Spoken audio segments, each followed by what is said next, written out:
This season, Instacart has your back to school. As in, they've got your back to school lunch favorites, like snack packs and fresh fruit. And they've got your back to school supplies, like backpacks, binders, and pencils. And they've got your back when your kid casually tells you they have a huge school project due tomorrow. Let's face it, we were all that kid. So first call your parents to say I'm sorry, and then download the Instacart app to get delivery in as fast as 30 minutes all school year long. Get a $0 delivery fee for your first 3 orders while supplies last. Minimum $10 per order. Additional terms apply.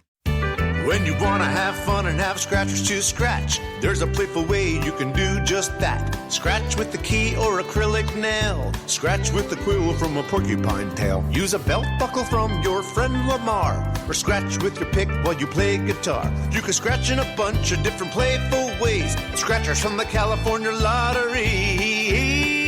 A little play can make your day. Please play responsibly. Must be 18 years or older to purchase, play, or claim. Hey, I'm Ryan Reynolds. At Mint Mobile, we like to do the opposite of what Big Wireless does. They charge you a lot, we charge you a little. So naturally, when they announced they'd be raising their prices due to inflation, we decided to deflate our prices due to not hating you. That's right. We're cutting the price of Mint Unlimited from $30 a month to just $15 a month. Give it a try at mintmobile.com/switch. New activation and upfront payment for 3-month plan required. Taxes and fees extra. Additional restrictions apply. See mintmobile.com for full terms. Acast powers the world's best podcasts. Here's a show that we recommend. What is The Briefing Room? It's a behind-the-scenes look at how the criminal justice system works and the lives of the people within that system. If you love true crime, well, these are the real people who do the job every day of making sure justice is served. Hi, I'm Detective Dave. I'm Detective Dan. Together, we have decades of experience in local law enforcement, a profession that we think is often misunderstood. So we're going to explore how to do it right, and we won't shy away from when it's done wrong. These are stories you'll hear nowhere else. Unique, frank, and unvarnished. From the team that brought you Small Town Dicks, this is The Briefing Room. Episode 1 drops on August 30th. We'll meet you in the briefing room. Acast helps creators launch, grow, and monetize their podcasts everywhere. Acast.com.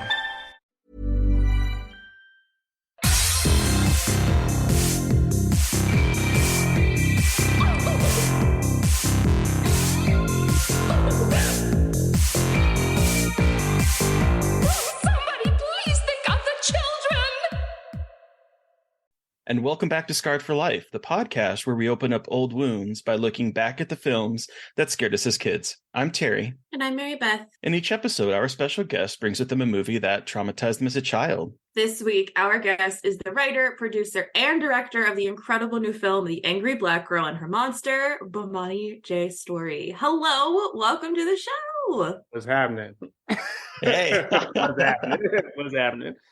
Thank y'all for having me on. Thank you for joining us. We're really excited to chat with you. I know Mary Beth had seen The Angry Black Girl a little bit ago. Was it out of South by? Is that where it was? Yeah, I did. And loved it. And then I finally got to see it, and I too loved it. So we're really excited. But for our listeners that might not know what the movie's about, can you kind of explain what the story is? Yeah, it's about messed up shit. You know what I mean? That's all you need to know. That's really all you need to know. It's Frankenstein and it's fucked up. That's it. Go watch it. Yeah, fucked up shit. That's all you need to know. It's inspired by the literature, Mary Shelley's literature, Frankenstein, through the eyes of a teenage black girl who is on a journey to cure death. And hilarity ensues. Hilarity ensues. Yeah, hilarity. Yes. Lots of hilarity. That is the one thing this movie is full of. It was a laugh riot the entire time. Laughing the whole time. Laugh riot, hilarity. So I'm curious because I was an English major growing up. I have read Mary Shelley's Frankenstein so many times. I'm curious how you decided to incorporate that and use that as sort of the foundation for your story. Yeah, no, I mean, I wasn't an English major, but when I read the book, it was so profound. It was so incredible. Mm-hmm. It induced so much anxiety into me. It's like, it was just so fantastic. And I just felt like a lot of the interpretations of it were leaving a lot of stuff on the floor that I loved, from the book that I thought was very, very, not only just from a thematic standpoint, but some of like the more scarier elements, it's like I remember looking at the parts where he, goes through his story of how he learned and how he was watching this family and stuff like that. And though it's coming through flashback and you're kind of with the creature, whenever I thought about that, I was just like, yeah, but when you look at it from the other side, that's actually really scary. Just like someone in the walls, like watching you through the windows and like, mimicking you. And, it's just like that stuff is like, it's horrifying because there's a stranger and, like watching you and you don't even know it, So now they just like have all this information about you, where you are, and you have no clue. And so that was like, that was very terrifying to me. So there was just a lot of stuff like that, like when I was like, and then also just like in the book, he has this, like, there's the black marks on people's necks whenever he would strangle someone to death, and like, and like that stuff was just like, that shit was like, I was like, why isn't anyone using this in a horror movie? It's like, it's such a good visual, visual image. It's such a, like, it works so well. And I was really happy to see that kind of incorporated in your story for sure. Yeah. And I loved it. Well, I'm just thinking that, like, what kind of going off what you were saying earlier, what I do love about your film is that it is scary, because I do think that a lot of times anymore, there's the whole saying of like Frankenstein is not the monster, but Frankenstein is the monster, that whole thing. But everyone looks at the monster or the creature as sort of like a sympathetic character, and it is, but as you're saying, it's also scary, particularly from people from the outside, of like someone peeking in your windows and all that kind of stuff. And so I do like that, because I do think that that's something that a lot of adaptations miss about the theme in that novel, is that it is sympathetic, but there is that horrible element of absolute horror. Yes, absolutely. Like the monster, spoiler alert, if you haven't read the book, like, it's like the monster does some pretty fucked up shit in the book. I think he murders a child. He murders a child. He strangles a child. He sets Victor Frankenstein, like he frames Victor Frankenstein for the murder of this child, right? It's like, and his best friend. No, it's his best friend. He also strangles his best friend, and he strangles his like wife and like throws her out a window or something like that. It just like, he's like, he does some wild as fuck stuff. Like, it's like, now he's sympathetic because he's intelligent and he was misunderstood. You have all that, but it's just like, but the horror of what he did is still there. Like, it's like, it still exists. And it's what makes that, the monster so interesting and awesome in the book. But the other part of these adaptations that I felt like they missed was like, people always are kind of just like, is humanizing Victor Frankenstein and understanding that this is not the monster's tale, this is Frankenstein's story.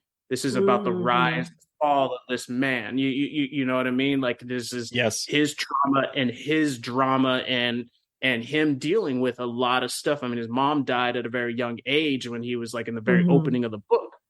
And so to me, I wanted to, throw all my chips into that, throw a lot of my chips into that element of it and be like, look, this is about, I want to get back to that, because I want to humanize. I want to say, why is this person so obsessed with science? Why, what is making her tick this way? Because I know, for a lot of people, when they're talking about Frankenstein, the biggest, strain that people talk about is, man versus God, and, should he be creating and stuff, that's a line that's an interpretation. It's it is a part of it, but there's also what we forget to understand is like, he's kind of growing up in this really tragic situation. Like, his mom died, it's like, and I'm sure the plague was probably running rampant around that time, it's like, he's it's like in Europe during those feudal times, and it's not good. Like, none of that was good. Everything was bad back then anyway. Like, everyone was sick, things were dirty, like, it wasn't like the best time to live either. So like,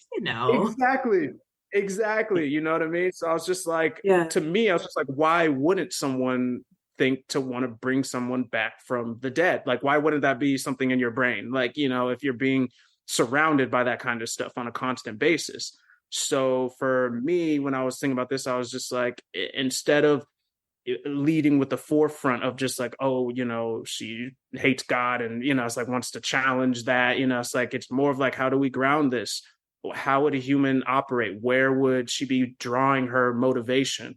And to me, it all kind of comes back to the loss of her mother and her brother, and the yearning to want to see them again, you know, and bring them back. And I think that is a very, you know, human want, you know, to me at least, you know, as dark as it can be, it's very human to want that.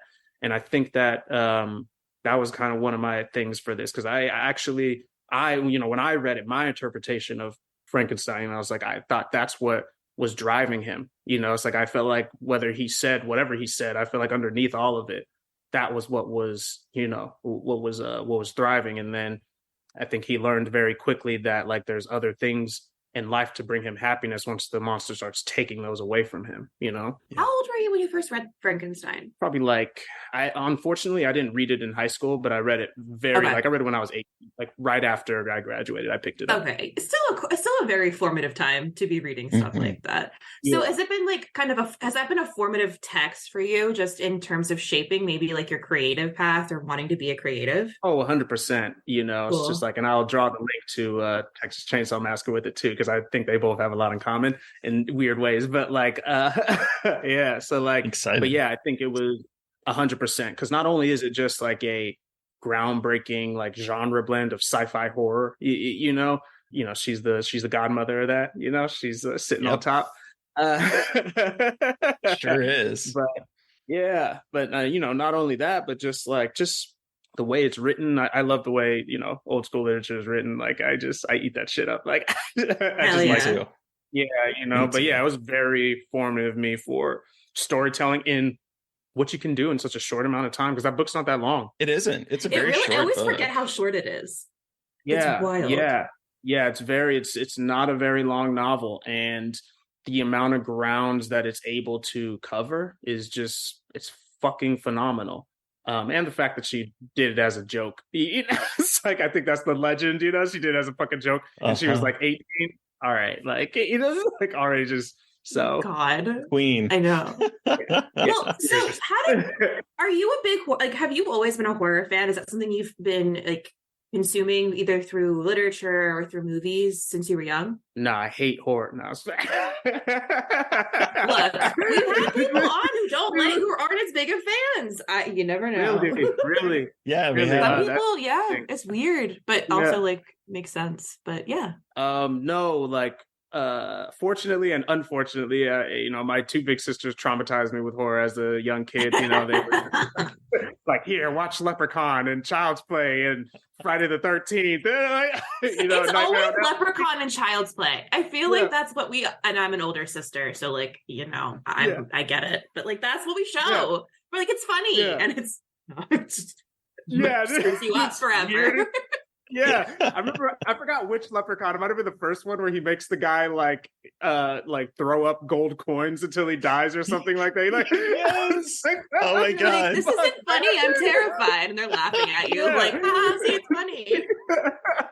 That shit was crazy.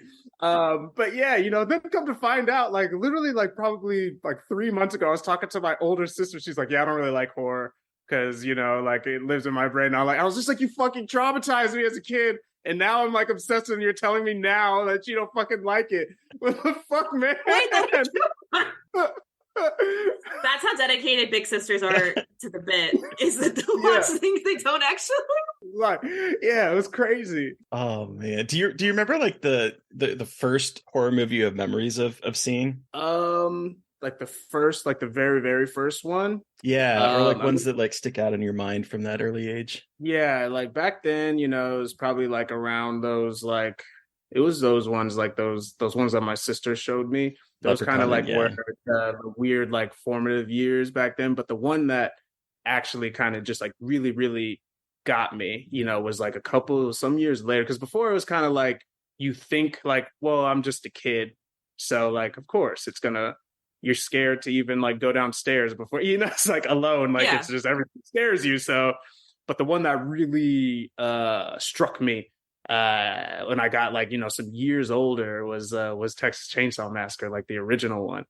That one really like I don't know what it was about, because you think you're like, I'm grown or whatever, close to being grown. I'm a few years away from like my childhood, where I think like, nothing's really gonna fuck with me that much, but man. Okay, well, since you brought it up, let's move to talking about Texas Chainsaw Massacre, because sorry to blow up your spot, Bomani, but this is the film that you have brought with you today for us to discuss, right? Finally. Yeah. I thought that's what we were moving into when you asked me. I was like, I know. Wow, you did the transition for me. That was incredible. So good. But we are finally talking about this movie after having this podcast for so long. And I am so sure most of us know the synopsis, but I'll read a brief synopsis for anyone who isn't. 5 friends head out to rural Texas to visit the grave of their grandfather. On the way, they stumble across what appears to be a deserted house, only to discover something sinister within, something armed with a chainsaw. All right. Wonderful. So take us back, Bomani. How old were you when you saw this? How did you see it? Kind of give us all of your horror story of why this is your Scarred for Life pick. Shit, because like my friend kind of just gave it to me, and he was just like, "Yeah, you come watch this shit." And like, he's from Texas. Like, oh. I was like, I don't know what this shit is, but and I was just like, the title's cool. Yeah, the title's great. Yeah, one of my friends had the best interpretation of that title, why it's so incredible. He was like, "Oh, the Texas Chainsaw Massacre is like an amazing title," and he was like, "I feel like it's amazing because you don't feel like you could ever really put those words together, like, as like a fucking string those words together as a fucking title. And then you like do it. And then it's just like this fucking like magic spell. Like it just like, it has this, like those words together, like in a sequence. It is like you're chanting a spell. Like they just go together so well. And maybe it's because we've heard it so many times, but it is like, it flows off the tongue beautifully. Yeah.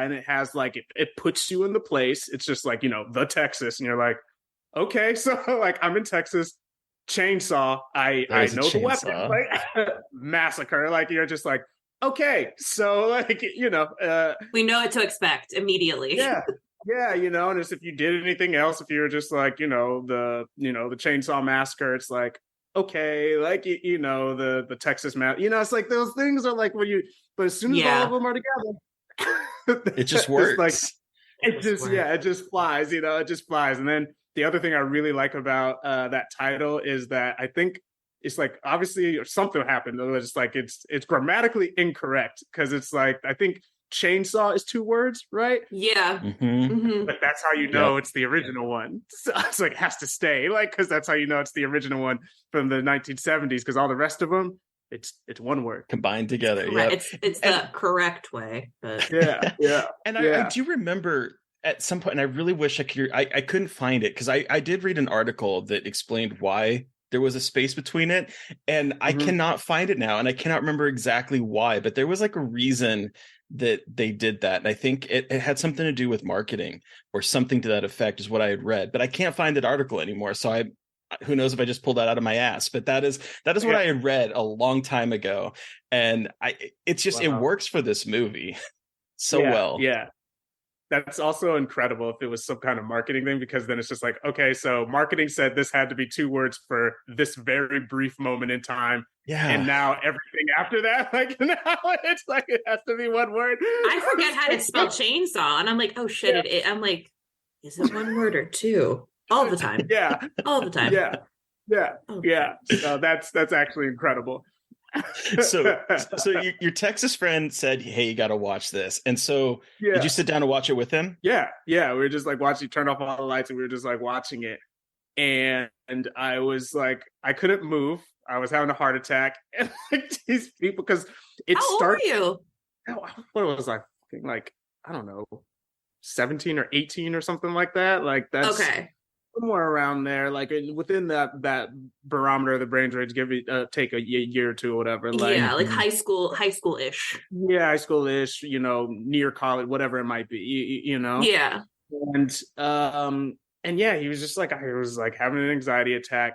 And at first, it's like you kind of feel like, okay, but I got through the movie, and then I go home and I can't sleep.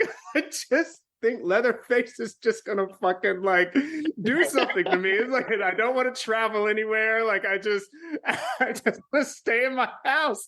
And like that fucking metal door, I was like, and I don't want to go to butcher shops anymore. Like I just like it was traumatized. that first metal door kill. Oh, fucking hey, man! Like, and there's no like It's real, so and the music comes, and the music comes after the kill. Like, it's so fucking groundbreaking. Like, it's just, it's like that shit was crazy. It was insane. I texted like Terry while I was rewatching it, and I was like, I forgot that he just like walks up and there's pigs squealing, and someone like hits, and then Leatherface just comes out with the hammer. Like, it's like so unceremonious in the freakiest way possible. Like, it's so matter of fact. And it's like, holy shit. It's like the small details too, because like the body hits the ground and then just starts to like convulse.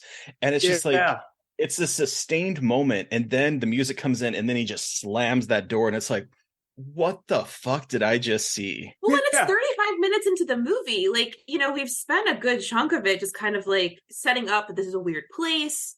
And, that these are 5 kids and there's a weird guy that they picked up in their car. And it's all like the vibes are obviously so off and it's so uncomfortable, but we don't get the violence until that. But at the same time, like they spend so much time making you feel gross. Like this movie, I think everyone talks about, like it's sweaty and kind of dirty because it is like middle of nowhere, Texas, the sun, it's sweaty. And they do a really good job setting that tone. And then with that kill, it's just like, what am I watching? Like, it feels like a cursed movie. It really does feel like a cursed movie. Yeah, no, 100%. And then that opening where it's just like talking about the, the victims and all that other stuff. And it's like, even though I should know better, always, whenever a movie opens that way, it always makes me question. I was like, wait, is this based on something that happened? It's like, and weirdly enough, it's like, that's all to me a movie needs to do, is just make you question it for a moment.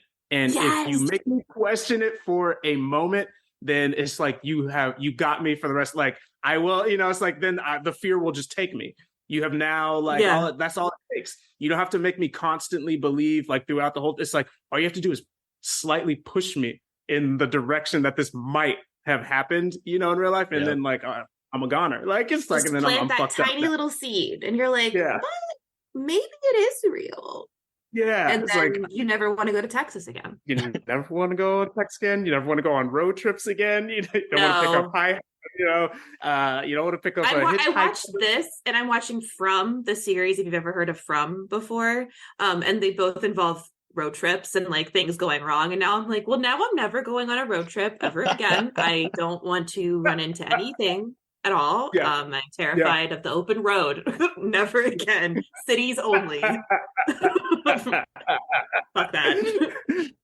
As if we needed another reason not to visit Texas, right? This is a good. I was like, man, about Texas, man.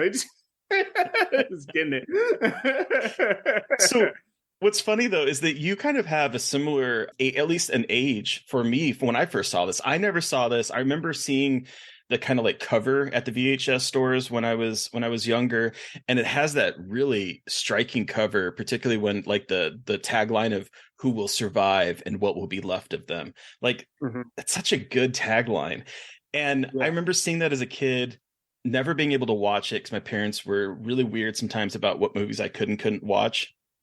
And so I'd gone away to college. It's my freshman year of college. I was staying in the dorms. At this point, I didn't have a roommate because my roommate left mid-semester. And there was this video store down the street, and I would go and rent a bunch of movies. And this was one I was like, I'm going to finally watch the Texas Chain Saw Massacre. And so I got this VHS copy of it. I'm in my dorm. I pop it in. I'm sitting there. And, I think a lot of times particularly in this age of like everything is 4K, everything is crystal clear, everything is, there's I love that we have that and that it makes things so vibrant. But I watched this tape that had probably been played hundreds of times and was scratchy and was dirty, like there was dirt and there was like scratches in it. And it, when I was watching this movie, it added to like this feel that I'm seeing something. Mary Beth, you said cursed film. It made me feel like I'm watching something that I shouldn't. It made me feel incredibly dirty. And there's the one scene that just like knocked me on my ass as an 18-year-old in college, was when he lifts the girl up and puts her on the hook.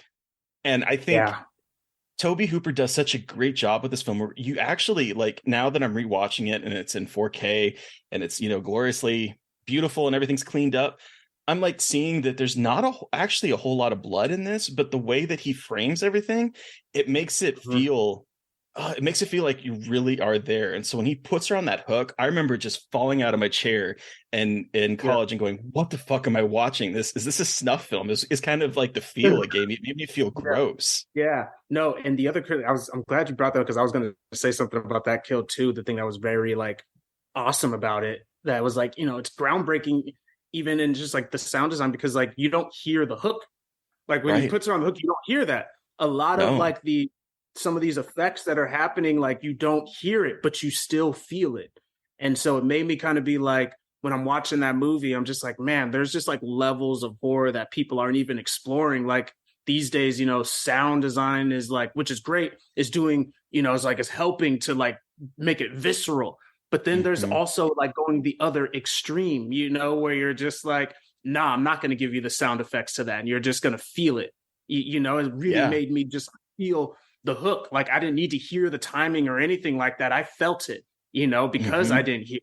And so just like doing different options like that, really like, you know, it's just like really makes that movie so fucking visceral in strange ways. There's like so much, it's one of the, you know, the best horror movies. There's a reason why it's one of the best horror movies ever made. It's just because there's like, I mean, it's like the Space Odyssey. It's like the 2001 of like horror cinema, you know, it's like people are still drawing from that fucking well, you know, people are still like drawing from it because there's so much there to pull from. And that part too got me this time, because the way she tries to pull herself up, because I feel like in so many movies we see that whole thing, but there's something about the way she does it with the lack of sound and just her face and her like hands trying to pull herself up off the hook. Like something about that whole sequence is just like so nihilistic and like you're stuck. Like you are nothing but an animal to be slaughtered. And just to him at home in front of her is a dead body of her boyfriend, and Leatherface grabs his chainsaw and starts cutting him to pieces as she watches from the meat hook. And it's just, all I could sit there was like thinking was like, how badly does this have to, like the feeling of a hook sinking into your flesh? Like that has to be the most awful feeling in the world. And then on top of that, you're in a ridiculously disgusting basement. There's a man with a chainsaw wearing human skin. Like there's just, there's so much of this movie where I was like, even if I survived, I don't know if I would want to survive. I'd be like, I think I might just need to go. Like, I'll talk about that towards the end, but like, I'm like, I don't want to live after this, honestly. Like, I can just pretend I just need to like fall gently into that dark night and just like never have to live after that. Yeah.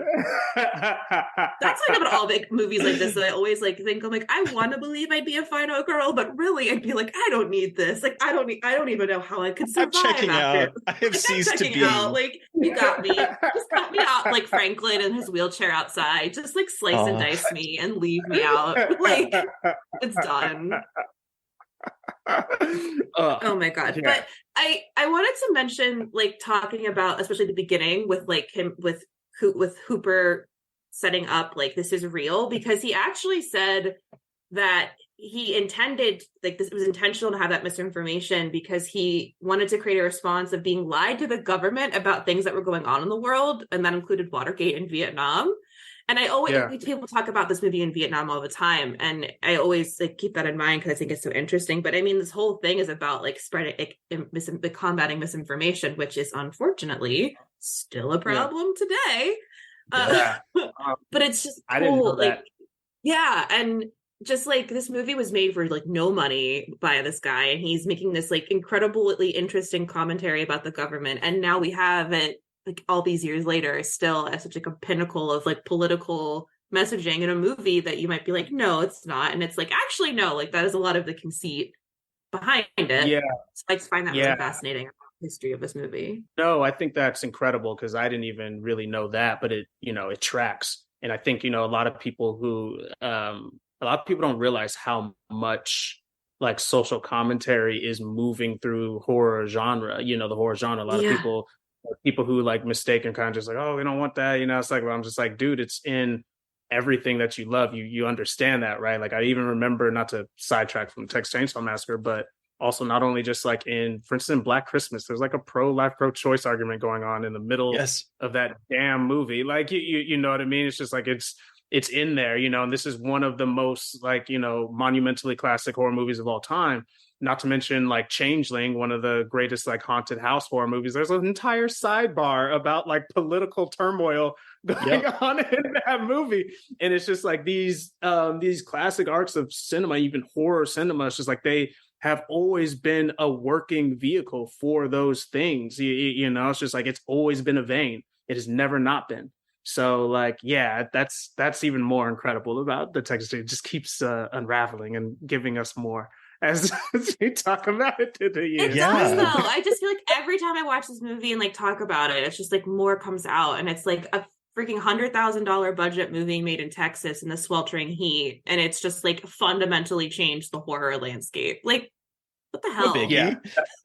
Whatever. Like casually, whatever. Yeah. No, like. Yeah. No, go ahead. No, man. It's your show. I'm living in it, baby. Go. No, what I started thinking about watching it this time was because, like, I was thinking about how a lot of times when we're looking at like a decade of horror cinema, you can sort of see it reflected back in like the past, right? So we have like back in the 80s was sort of like taking movies that the people grew up with in the 50s and sort of subverting them. And then like I was thinking about this in particular with this film being in such like a fraught political time with like the war in Vietnam that was going on, Watergate, like all this political shit that was happening in the background. And here's Tobe Hooper saying like, yeah, let's talk about our own neighbors and talk about the callousness of humanity, and kind of the idea that something random and horrible could happen at any minute. They're just going to visit their grandfather's grave, and they end up getting sidetracked into like hell. And I started thinking again about how cinema from the early aughts, particularly like the torture porn, and I'm using that quotation, sort of like subgenre, was sort of a direct pulling directly from like the things that were happening post 9/11 with Guantanamo Bay, and the idea that again, you could be anywhere and something horrible can happen to you. And I started thinking about how like those aughts are very much similar to the kind of political landscape that Tobe Hooper was creating Texas Chain Saw Massacre in, and all of the movies from the 70s were dealing with ideas of like Deliverance, toxic masculinity at some points with that, or the war, or dealing with that sort of angst that is eating us alive in our heartland considered the heartland of America, right? It's just, I don't know. I think there's something fascinating there. Yeah, no, 100%. There's like, I mean, you said a lot right there. That's I know. Nah, man. Sorry. It's just like, yeah, I think you hit the nail on the head with all of that. It's some of these backdrops that are like infusing in, making these creators kind of tell these stories in such an interesting way. And, it's like, I really never put those two together with the, that torture porn era where you got your Hostels and your Saws and, and those, like, because, I was kind of just like growing up in it. So, you're just like watching that stuff. You don't really, but now in retrospect, when you say that, you're just like, oh, fucking yeah. Like with Tom Bay, and like, that was a time period where that was kind of being talked about and being, scrutinized. And I was just like, damn, that is like, it's like, that's crazy. It's like, it opens those movies up a little more, even more. So like, yeah, that's, man, I'm learning all kinds of crazy shit here. Y'all are fantastic. Every day is a school day, as my friend always says to me. Every day is a school day. Yeah. Nah, but yeah, no, like, it's such a good movie. Go ahead. I was going to say, like, we're talking about all this, and it's like, this is incredible background. And then as soon as we hit that first kill, this movie just like shoots off to the races, and everyone is dead in like, I feel like 10-15 minutes, except for Sally. It's like the two best friends are dead, her boyfriend is dead, and then poor Franklin, who is one of the only horror characters in a wheelchair we've ever seen just gets absolutely like I mean, literally ripped to pieces. And it's just so quickly they're like, no, you don't, none of these characters are living. Like, sorry, you don't, anyone you liked or had sympathy for, out the window. Yeah. No, you don't even, sorry, I cut you off. Go ahead. No, I said, you just forget how, because I haven't seen this in a couple of years, and you just like forget the incredible pacing of this movie and how it just really is like, go, go, go. And like, as soon as it gets into the action, and it's like, you would think it's, people might consider it slow, but it's not at all. I think it's such a well-paced movie, and how it sets everything up and how it just like throws you into this nightmare so quickly without like really any like big setup. It's incredible how they do that. Oh no, 100%. The other awesome thing about it is like, you don't even know who the fuck the main character is until everybody gets killed. No, exactly. Yeah. Like Franklin a little bit, though. You know what I mean? They almost make it like Franklin because we're with him for so much of the movie. Like him in the abandoned house. Like we see him get cut by the creepy guy in the back of the car. Like absolutely why we don't pick up hitchhikers anymore, everybody. And you don't, but like you really don't know, because everyone is kind of given the same amount of screen time. Like no one's really kind of like set apart or really like given any kind of attention. And I didn't really think about that. Like you really don't know who the main character is until everyone else is dead. You're just like, I guess this is who we're running with. This is who we're supposed to root for. Thank you so much. Well, and I had seen like an article talking about how Ridley Scott was very enamored with this movie, and I think you can kind of see a little bit, because I was just thinking, because I hadn't even thought about that you don't know, because we see this movie so many times that I was like, you don't know that Marilyn Burns is going to be the protagonist of this, because there's no real focus on any of them, right? And so I was thinking about this with Alien, because Alien's the same way. When you first watch it, you don't know that Sigourney Weaver is going to be like the badass hero at the end. You think it's going to be Dallas or like one of the main characters, not this kind of random person that is just part of the crew, and just she's the only one that really survives. And so I kind of saw that terms of progression in that movie that is happening in this, just in a similar way. Yeah. No, I think like, man, Alien, hell yeah. But one of my favorites. Shout out to Alien, But like with Texas Chain Saw, it's like that's another format that I wish, it's like I want to see more too, where it's just like, look, man, if you're gonna do that, it's just like, what's the point in trying to zero in on someone so fast?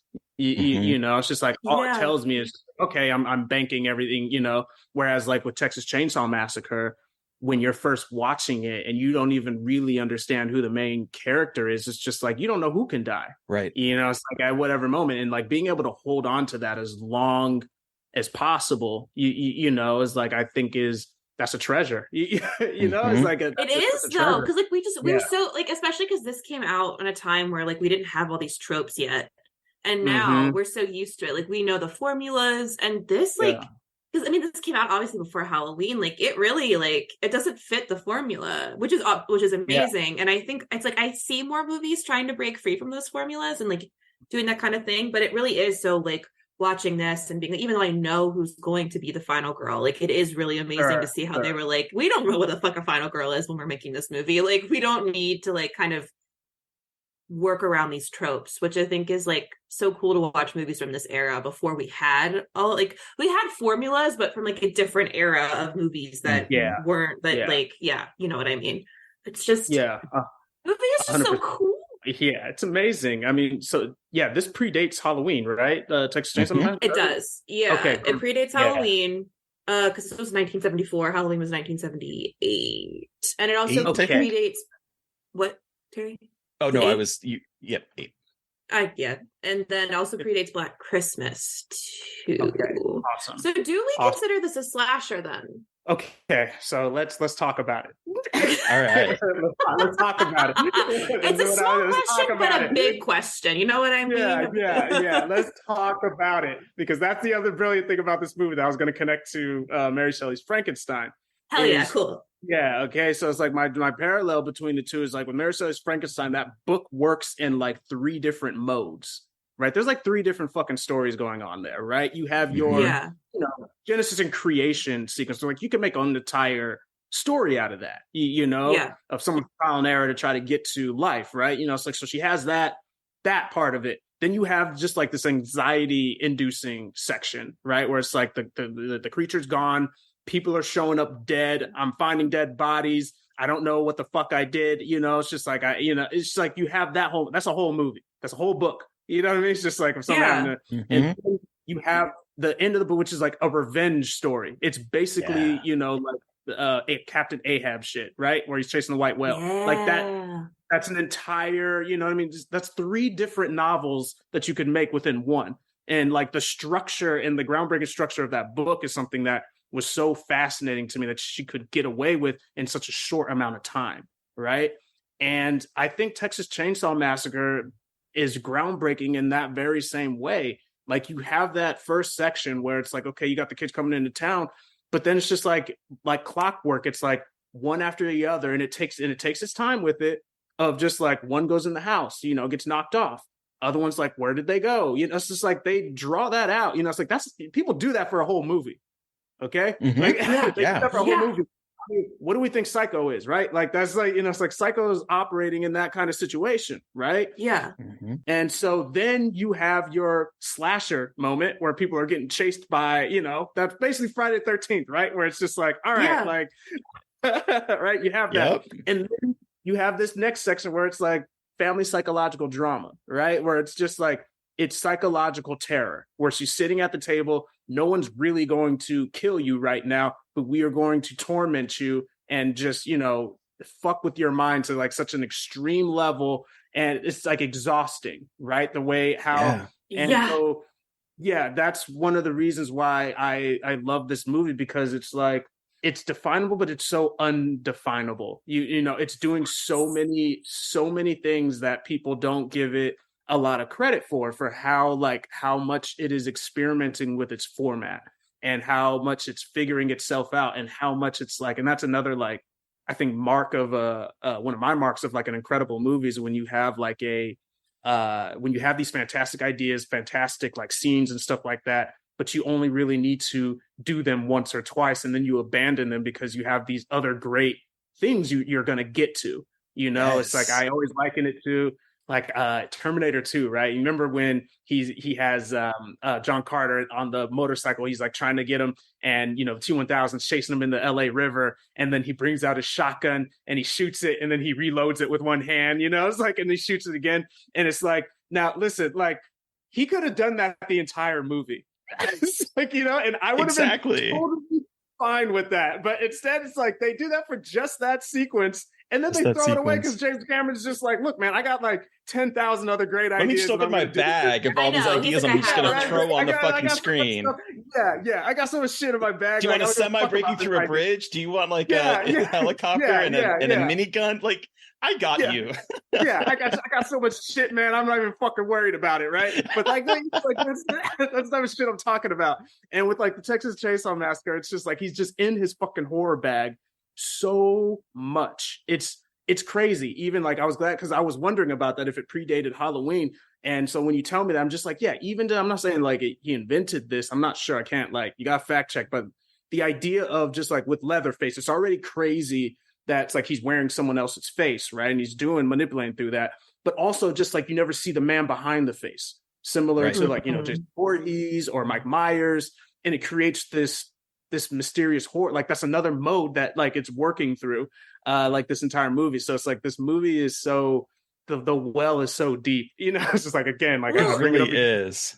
Space Odyssey, baby. Like it's crazy. It is though, well, because like I want to touch on that really quickly, because like there have been writings about this movie as a folk horror, and I'm always like, I don't know. And this time I see that, and I think in context of what you're saying too about how Hooper is like pulling from like a bag of tricks of like, what can I do, and like what can I play with? And I think especially in the beginning, because Franklin is in the house and we see like this weird like Blair Witch-esque package like all of a sudden placed on the ground outside of like feathers and bone and like animal bones, and it's like it feels like something out of a like weird pagan ritual. And then when the first time they're in the house, we see like the bone couch and things hanging up in the house, and like obviously it's supposed to be terrifying, but it also feels like these feel like like ritualistic objects or like Altars or important something. objects, like altars, reliquaries. never is really talked about again.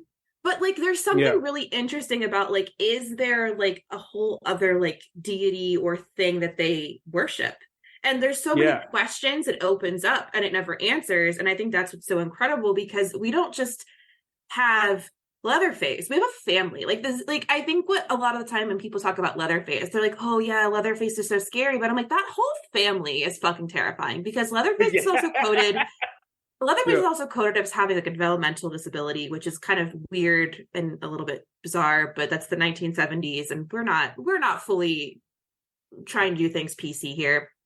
But it's not just Leatherface. Like it's a family affair, because the fucking grandfather is the worst part to me, because he's both hysterical looking and terrifying. Because I'm like, that is like sounds. So okay. He's so obviously like fake makeup, but at the same time, I'm like, that if I saw anyone remotely like that, I would be down the street. And they're like, oh yeah, he's really good at killing. So there's this generational aspect to this. And then he starts sucking on her fucking finger. Like, that to me is one of the scariest parts, when they cut open her finger and he starts sucking on it. I'm like, this movie is awful. And I mean that in like the best way, because it's just this ending is this fucking Marilyn Burns' Sally is just screaming at a dinner table. There's weird men sucking on her finger, laughing in her face, talking about like weird family dynamics. And hitting she's her like, with a where broom. the fuck am I? Like, this poor woman is screaming nonstop as these guys are like, Grandpa loves to kill with hammers. And it's like, God damn. And it's like, it's got that like proto, like we talked about torture porn, but it has that aspect of like the psychological torture. And people are like, oh, movies weren't like that. They were. Like, I don't want to hear anyone shit about like movies have gotten worse. I'm like, no, Texas Chainsaw has almost no blood in it, which is wild. But it's also one of the most disgusting movies I've ever seen. And not even just because of the kills, but of the house and the family and the whole vibe around it is just rancid. And it just makes my stomach hurt. And I find that such an accomplishment, and being able to make me feel ill watching something and being like, I need this to be over, but not because I hate it. Like, it's just like so tense and so terrifying that it's just like, I can only imagine to watch that at 17 being like, I have to go. Like, I can't be here and be like, this feels like I shouldn't be watching this. Well, and you both had like touched on something that like I really realized on this watch was because Mary Beth, you were talking about sort of like the pagan drawings and everything, and at the very beginning of the movie, the hitchhiker actually like marks the car with like blood, so like there's that aspect of it. Oh yeah, I fucking forgot about that. Another thing that I think is underrated is, as you were saying, Bomani, I there's a lot of environmental storytelling going on in this movie. Like when the first girl, I can't remember her name, but she's going in the house by herself and she stumbles into like the kind of kitchen area where there's like the designs of human bones, and there's so much just that they don't explain, but you just see so much that you can kind of put together. Oh, you're in a house of people that eat people. They are using bones as decorations. They obviously do not care about their house because it is full of feathers and full of just rotting, disgusting things. And there's a lot of that kind of storytelling that is never really discussed, is never part of the dialogue, is never part of really the narrative, but you see it and you immediately know, oh, this place is horrible. And it's just the way that the production design on this is phenomenal for me. It always works on such a horrifying level. Oh my God. Yeah. The production design alone in this movie, again, like I said, it's like this movie, The Well. It is, and like the first time I watched this, I was kind of laughing at the design at first. I was like, you obviously went to Party City, like not Party City, I don't know what they had in the 70s, but like you like went to a store and got like cheap bones. And that was me being cynical. But then I'm watching it now and I'm like, this is actually really well done for like, again, having a tiny budget and probably having like plastic bones and skulls, but you still constructed the weirdest shit I've ever seen. And so that's absolutely incredible. And like when I first saw this movie, I was still terrified. I think that just that one moment when they're like doing the close up of all the bones, I'm like, but now I'm like, that's incredible use of bones. yeah. Especially as I've like gotten to know more filmmakers and like how hard it is to get money to make things like that. It's like, God damn, they really did like maximize that budget as much as possible. And that is so impressive. Without a doubt. And even the thing that works to me as well with those, like when it comes to the environment and the way they're visually telling that story with it, is the sounds that they decide, that what's it called, that motif sound of like, it's like the camera clicking, that camera sound, just like, it's like violins. It screeches on you, and it's just like you feel it in your bones. That opening moment where like it's dark, and then you just see a flash of something horrifying, and it's that sound. I'm so glad you brought that up, because that sound is terrifying. It's like, it's a crazy, like amazing, like it's grating, it's annoying, it's it's terrifying, and he keeps using it, and it also makes you, for me, like whenever I'm looking at horror, the thing, at least I believe in horror, it's just, it's probably cliche, but I believe horror is like a spectrum, right? And like, and how you can terrify someone and what that means. And to me, it's like, it goes all the way from, the extreme of just being like, I don't want to sleep. And, it's like making my screen call, down to all these kind of negative emotions, which is, it's like even down to annoyance, because like there's terror and understanding. I think there was a Black Christmas episode where it's like, there's terror and understanding that I'm going to be trapped in a room and have to listen to the same song over and over again for the rest of my life. It's just like, it's like when you think about that, it's just like that there's something horrifying about that. Right. But what is that evoking? The annoyance, right? Like, it's like the grating. You know what I mean? It's just like, that is a level of horror. It is a part of horror. It's just like, it is one of those negative, like, emotions on the spectrum that you just don't want to fucking feel. Yeah. Or, disgust. It's not necessarily always like, oh, is the monster under the bed? I don't want to look under the bed. Oh, the monster jumped out and now I'm running. Like, that's a weapon. It's just like, it is a part of horror, but it's not the only thing. And that's another thing that I really love about Texas Chainsaw Massacre. It's like when it's utilizing those sounds mixed with like the environment and anything else, like that sound is grating. It's just like, so the imagery is horrifying, but also the sound is just very like, it's grating, it's annoying. It's like it's inside of my skin. And like, I enjoy him using all these different like weaponries to care, to scare you, make you feel uncomfortable, at the very least, Yes, absolutely. And what you were just saying reminded me that this time when I was watching it, what really stuck out to me is the initial chase scene, not the final one, but the one where Sally jumps out the window. She jumps out the window twice, I guess, in this movie. But good for her. But shit, like, though. I mean, just throwing that whole body out the window. I respect that. And she ends up running, eventually getting to like the barbecue place. But there's the sound of the chainsaw, and this entire chase, that chainsaw is pretty much the only soundtrack we have. We have that, and we have her screaming. And then by the time she gets to the barbecue place, and he's like right there, and the door opens and she falls into the arms basically of the guy that's running the place, who also, we find out is part of the family. But the moment she gets inside, the chainsaw just stops. The sound just drops out. And it's just like all of a sudden very quiet of her just like screaming for help with this guy. And I started thinking about it because that noise is so omnipresent, and it sets in you as this like uncomfortable buzzing sound that's inside of you. And then the moment when she gets to safety, and I'm using that in quotes, it's like all of a sudden gone, and you're like, oh, it's a moment to breathe. And then he is beating her with the broom. He's trying to get her in a bag. Like, it's just, it's one thing after another. It's just grueling. Yeah, no, so good. 1,000%. That movie. Oh, sorry. I'm so sorry. No. Do you? No, we're getting close to the end, and I know we haven't even talked about like the final shot, like the final moment of the film, and I want us to get to that super quick before we wrap up. Let's do it. Cathartic or not? Thoughts? Oh, I mean, I think it's 100% cathartic. Like, that's one thing about this movie, because it's operating in so many different wavelengths, and like its structure is so crazy, and it's doing so much stuff. It's like me and my homeboy, like when we talk about this, there's like this movie and The Descent. We're just like, these movies are too insane for you to understand how to end it. It just has to end on an emotional beat. There can't be any like oaths and shit. Like, you know what I mean? Like, oh, you killed the family and the cops can't, it's like that shit can't happen in a movie like that. It's too crazy. It's playing by too many of its own rules.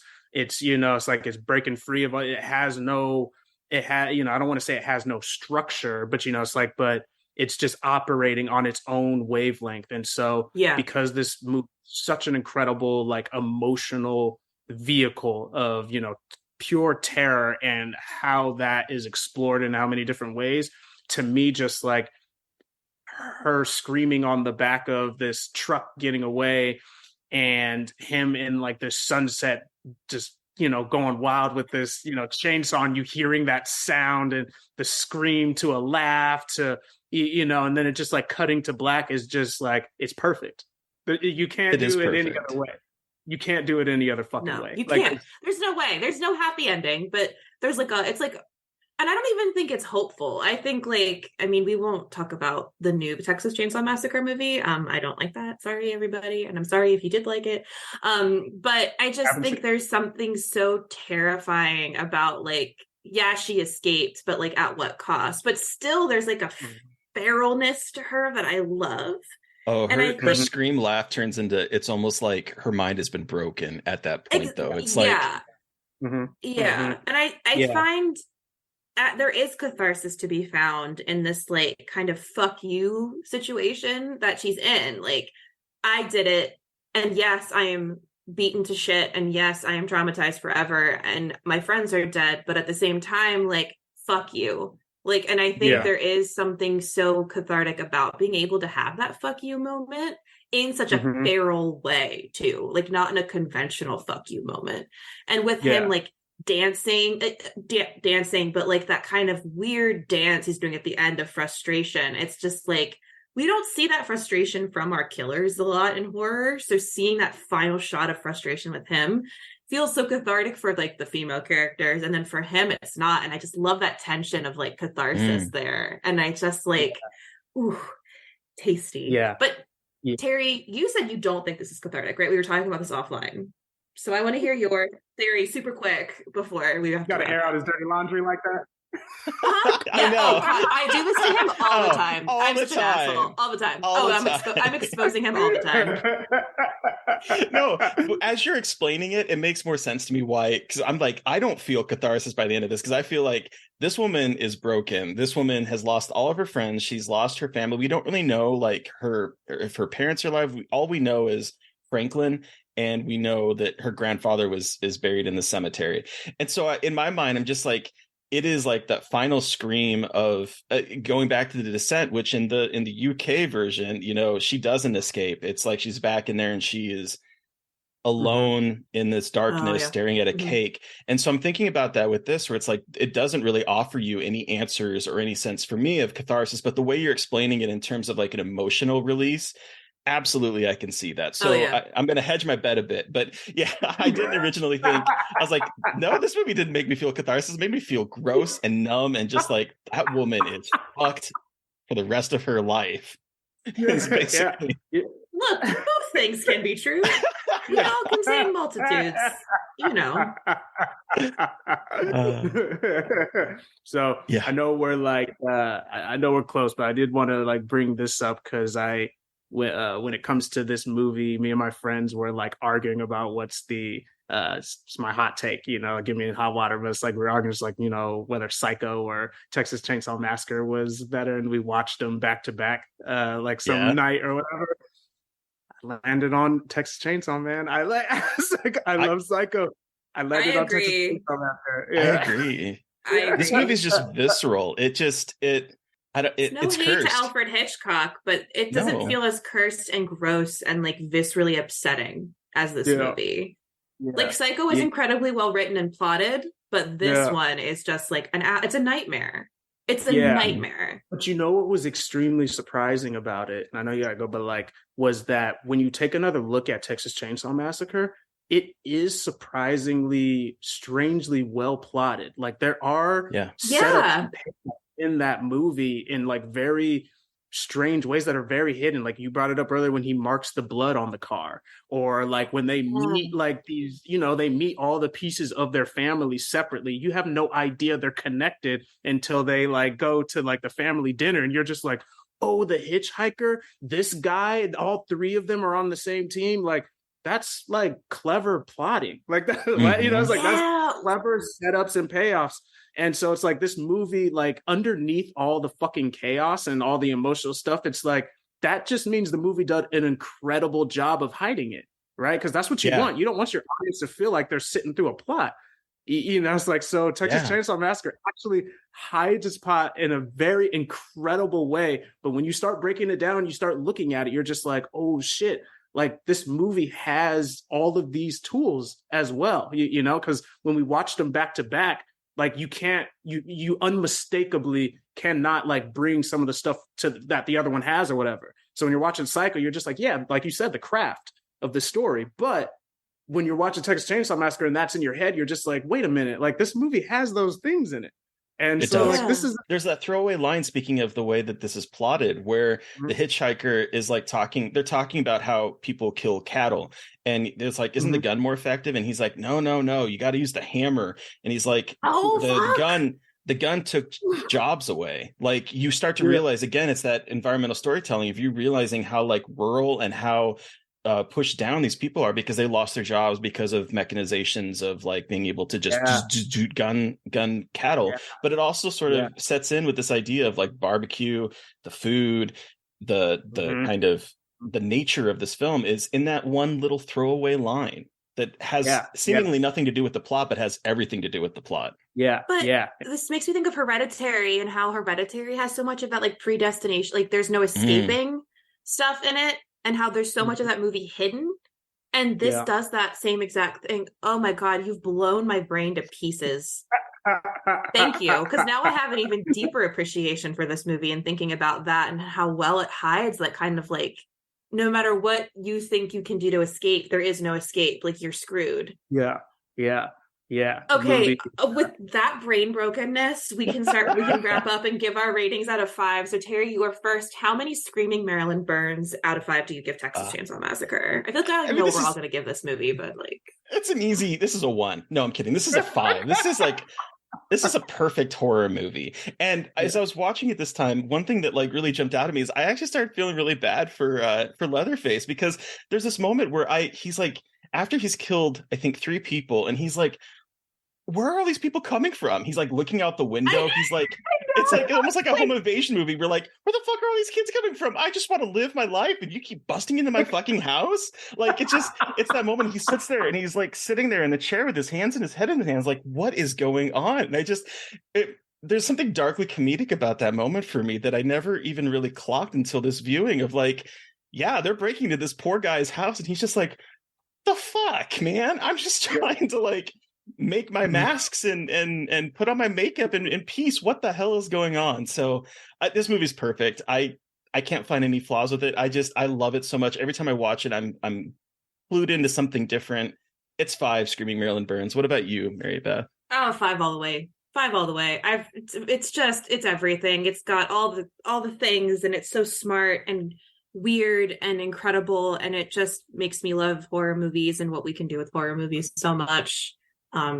It's a fucking 5 for me. Bomani, you have the final word. How many screaming Marilyn Burns out of 5? Oh man, yeah, you already know it's the boring answer, but it's a 5.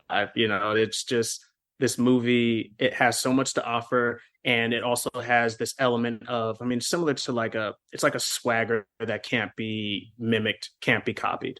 It's something just like, when Tarantino hit the scene, there's a bunch of, knockoffs, but they could never really do it. It's just like they couldn't mimic the style. It's like Texas Chainsaw Massacre. We keep trying to figure it out. We can't. It's just its own thing. And it has so much to offer the horror space. And I love it so much. It's the best horror movie of all time. Well, thank you so much, Bomani, for joining us to talk about this movie.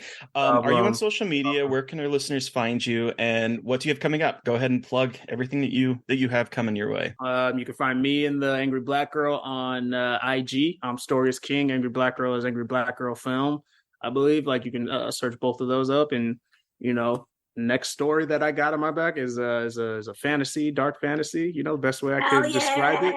Yeah, best way I could describe it is Juice meets Lord of the Rings. So if you're familiar with Juice, be on the lookout. It's coming. Hell yeah! It's coming. Hell yeah! Yeah. Okay, so listeners, you've heard from us. We want to hear from you. What was your experience with the original Texas Chain Saw Massacre? You can send us an email at scarredforlifepodcast@gmail.com, or you can reach out to us directly on Twitter. I am at MB McAndrews. And I'm McGailey Dreadful. And of course, don't forget to follow the podcast on Twitter at Scarred Podcast. And please don't forget to review, rate, and subscribe. And if you want to help support us, we are on Patreon. Thank you to Eric Power for our artwork. Thank you to Sean Keller for our music. Thank you, everyone, for listening. Please stay safe out there, but most importantly, stay creepy. And until next time. Somebody please think of the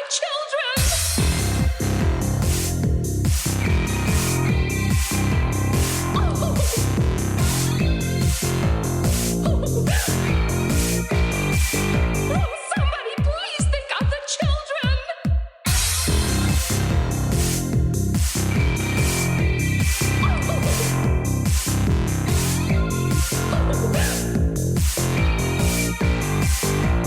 Somebody please think of the children. When you pick up some scratches, cause you want a fun break, the playful way you scratch is the next choice you should make. You can make your dog's leg kick and scratch with that. You could even grab a laser pointer and use your cat. You can build yourself a homemade scratching machine, or use a piece from your chess set. Go ahead, grab the queen. Scratch like a DJ with your record player. A cactus could scratch off that scratchable layer. Cause when it comes to scratching, there's a million playful ways. Thanks to scratchers from the California Lottery, a little play can make your day. Please play responsibly. Must be 18 years or older to purchase, play, or claim. Acast powers the world's best podcasts. Here's a show that we recommend. What is The Briefing Room? It's a behind-the-scenes look at how the criminal justice system works and the lives of the people within that system. If you love true crime, well, these are the real people who do the job every day of making sure justice is served. Hi, I'm Detective Dave. I'm Detective Dan. Together, we have decades of experience in local law enforcement, a profession that we think is often misunderstood. So we're going to explore how to do it right, and we won't shy away from when it's done wrong. These are stories you'll hear nowhere else. Unique, frank, and unvarnished. From the team that brought you Small Town Dicks, this is The Briefing Room. Episode 1 drops on August 30th. We'll meet you in the briefing room. Acast helps creators launch, grow, and monetize their podcasts everywhere. Acast.com.